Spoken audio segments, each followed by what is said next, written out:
আসসালামু আলাইকুম ইয়া রাহমাতুল্লাহি ওয়া বারাকাতুহু। আমি আমার দর্শকদের সামনে, আমি আমার ভক্তদের সামনে, আমি আমার সমস্ত বিশ্ববাসীর মানব জাতির সামনে আজকে আমি একটি কথা নিয়ে আসলাম। সেই কথাটি হলো যে আমি এই ইউটিউব চ্যানেলে একটি আলোচনা ছেড়েছিলাম। সে আলোচনাটি হলো মানুষ মৃত্যুর পরে আবার জন্ম হবে।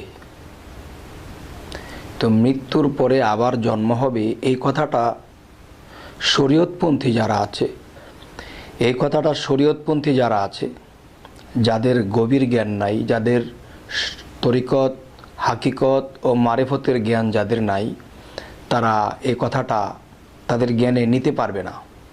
কেননা এই জগতে যারা শিখেছে যে পানি দ্বারা অজু করলে দেহের পবিত্র হয়, ঠিক আছে, অপবিত্র দেহটা পবিত্র হয়, কিন্তু মানুষের যখন আত্মা নাপাক হয় তখন সেই আত্মার অজু কি দিয়ে করে? কারণ আত্মা তো কেউ বাহ্যিক চর্মচোখে দেখে না। এই দেহটাকে দেখা যায় বলে এই দেহ নাম রাখা হয়েছে, এবং এই দেহটাকে অজু করি পানি দ্বারা, দেহের পবিত্রতা করলাম। কিন্তু দেহের ভিতরে যদি আত্মা না থাকে তাহলে আমার দেহ চলবে না। তাহলে এই আত্মার অজু যদি না হয় তাহলে দোজকে দেহটাকে ফেলে আর হবে না, আত্মার সাজা হবে। তাহলে আত্মার অজু বা পবিত্রতা যদি না হয় তাহলে এই আত্মা দোজকে জ্বলবে। তো এখন মূল বিষয় হলো যে আত্মা একটা বিষয়, যে বাতাস কিন্তু দেখা যাচ্ছে না, কিন্তু অনুভব করা যায় বাতাস আছে। দেখা যায় না বলে যে আমরা অস্বীকার করব যে বাতাস নেই, তা না। ঠিক আত্মা চর্মচোখে যদি নাও দেখা যায়, তারপরেও দেখা যায় যে স্বীকার করতে হবে আত্মা আছে।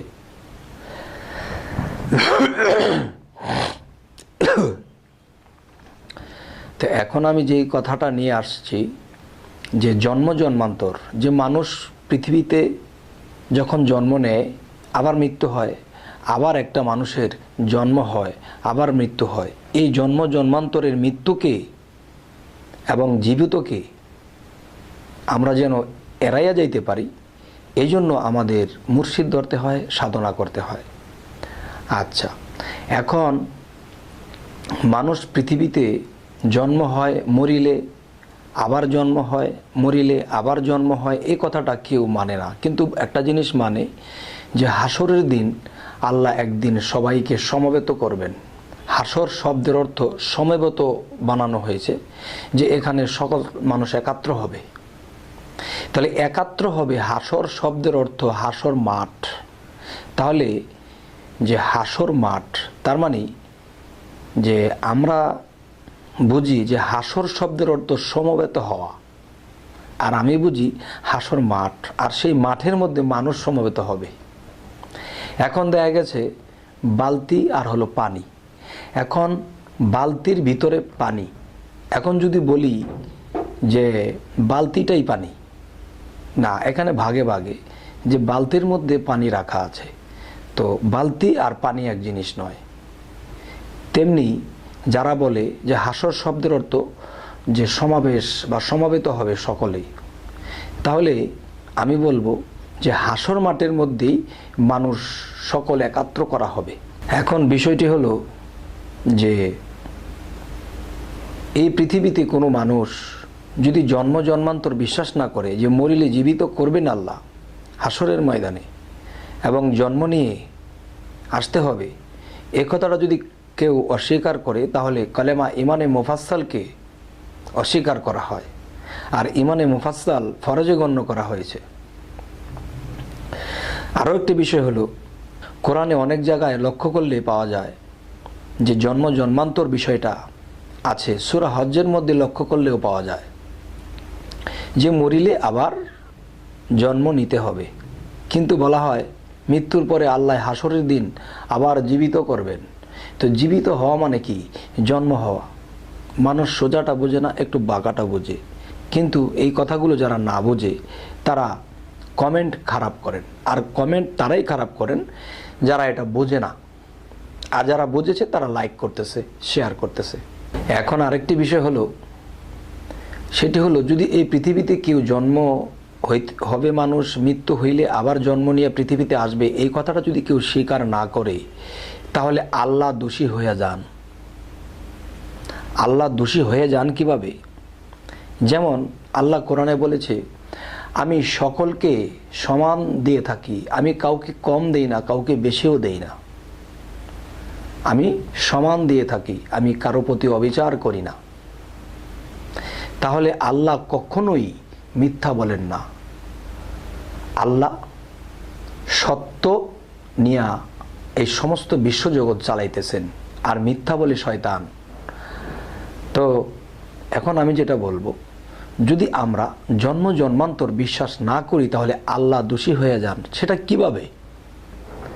যে আল্লাহ সবাইকে সমান দেখেন এবং কাউকে কম বেশ দেন না, এবং কারো প্রতি আল্লাহ অবিচারও করেন না।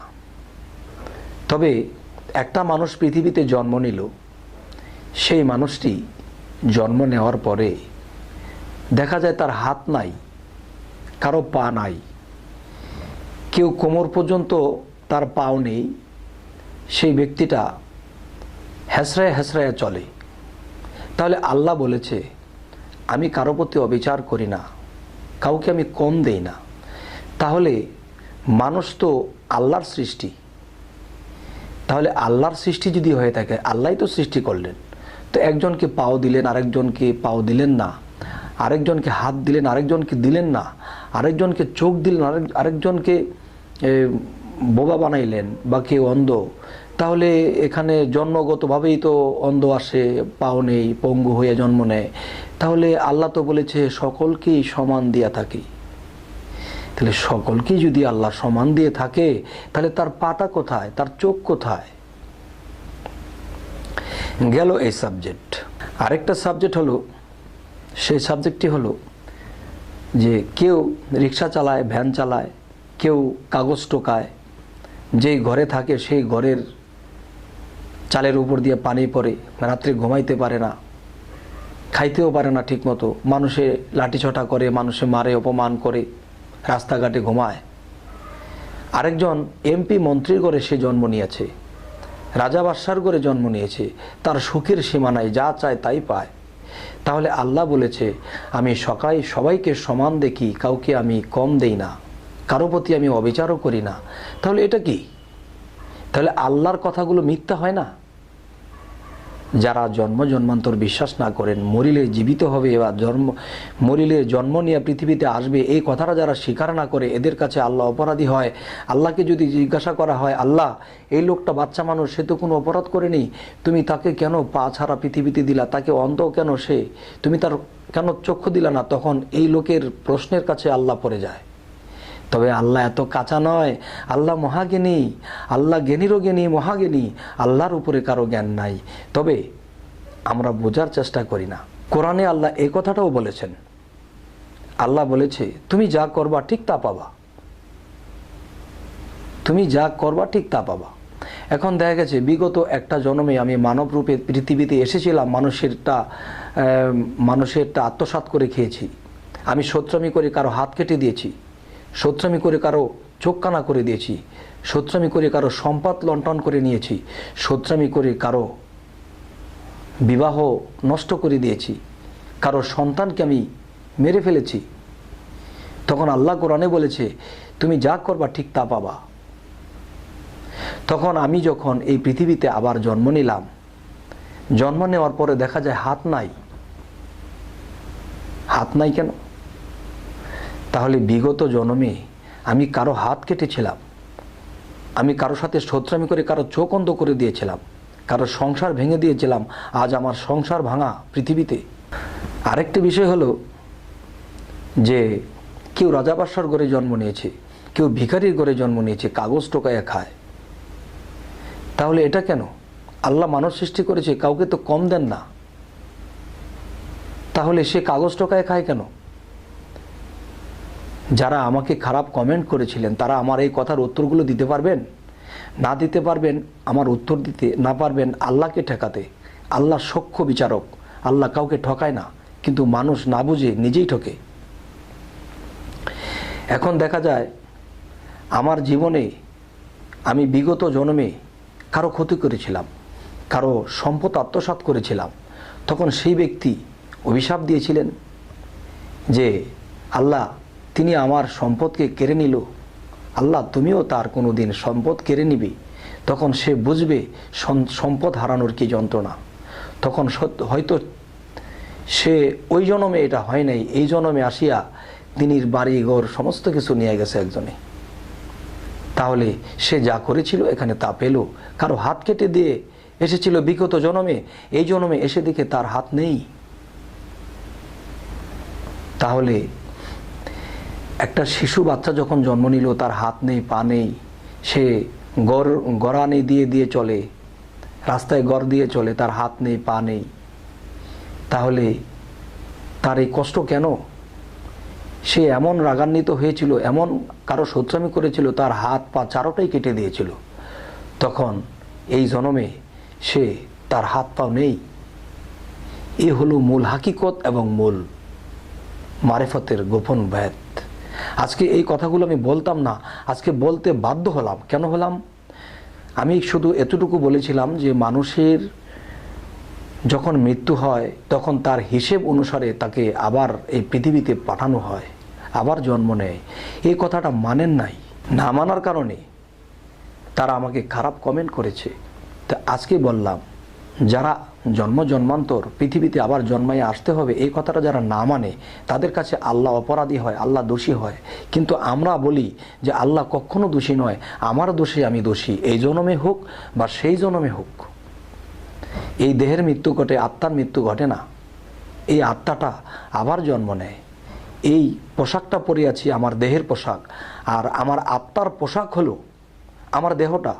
আমার দেহটা যেদিন গুলি লাগবে বা ছুরির আঘাত পেয়ে আমার দেহের মধ্যে 9টা ছেদা আছে, আরও 2-3টা ছেদা যদি হয়ে যায়, তখন এই দেহের ভিতরে সে আত্মাটা থাকতে পারে না। কারণ আত্মার জামাটা শরীর, আর শরীরটা যখন ছিন্ন ভিন্ন হবে তখন এখানে আত্মা থাকতে পারে না, তখন নতুন দেহ ধারণ করে। আবার কেউ বলতে পারে আমার কথাগুলো হিন্দু শাস্ত্রের। হিন্দু শাস্ত্রের কেন হবে? সকল সত্য ধর্মের মধ্যে জন্মান্তরকে বিশ্বাস করতে হবে। যদি কেউ কালেমাকে অস্বীকার করে তিনি কাফের, তিনি কখনোই ইসলাম ধর্মে ধাবিত না। আর কালেমা লা ইলাহা ইল্লাল্লাহ মুহাম্মাদুর রাসূলুল্লাহ, এটাই তো কালেমা নয়। কালেমা তো আরও 4টি, আর 4টির মধ্যে একটি ফরজ করা হয়েছে। সেটি কি? সেটি হলো ইমানে মুফাসসাল। ইমানে মুফাসসালের মধ্যে বলা হয়েছে আমরা রাসূলগণের উপর ঈমান আনিলাম, আমরা ফেরেশতাগণের উপর ঈমান আনিলাম, আমরা কিতাবসমূহের উপর ঈমান আনলাম। তাহলে আরেকটা বলা হয়েছে কি? মৃত্যুর পরে পুনরায় জীবন লাভ করিবার উপর ঈমান আনিলাম। এই কথা যে বিশ্বাস না করবে সে কখনোই মুসলমান নয়। আর যারা মুসলমান নয় তারা যদি আমাকে একটা খারাপ কমেন্ট করেন, আমার আর কি হবে? যারা খারাপ কমেন্ট করেছে তারা জন্মান্তর বিশ্বাস করেন না, আর তার খারাপ কমেন্টে আমার কিচ্ছু আসবেও না, যাবেও না। আমি যা সত্য তাই বললাম।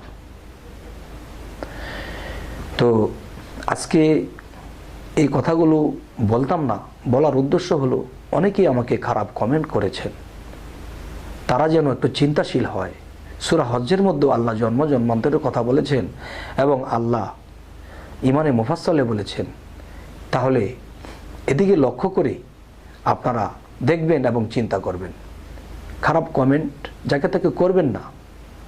যদি বুঝেন না, না মাথায় ধরে না, তাহলে ইনশাল্লাহ আসবেন, আপনার সাথে আমি বোঝাপড়া করব, সামনাসামনি কথা বলবো, গীবত করব না। কারণ সূরা হুজরাতের মধ্যে আল্লাহ বলেছেন যে যারা গীবত করে এবং নিন্দা করে তাদের মৃত ভাইয়ের মাংস খাওয়া হয়। অবশ্যই সকল মানুষ হয়ে ভাইয়ের মাংস খাওয়া সম্ভব না। তাহলে আমরা কিন্তু সেই গীবতগুলো ধরি। তো আশা করছি ইনশাআল্লাহ আমরা সকলেই সূরা হুজরাতের কথাটা মেনে আমরা কখনো কারো গীবত করব না, সামনাসামনি এসে বলবো। তো আজকে যে আলাপের যে ফিনিশিংটা, সে আলাপটা হলো যে মানুষ যখন এই পৃথিবীতে আসে, চোখ নেই, কান নেই,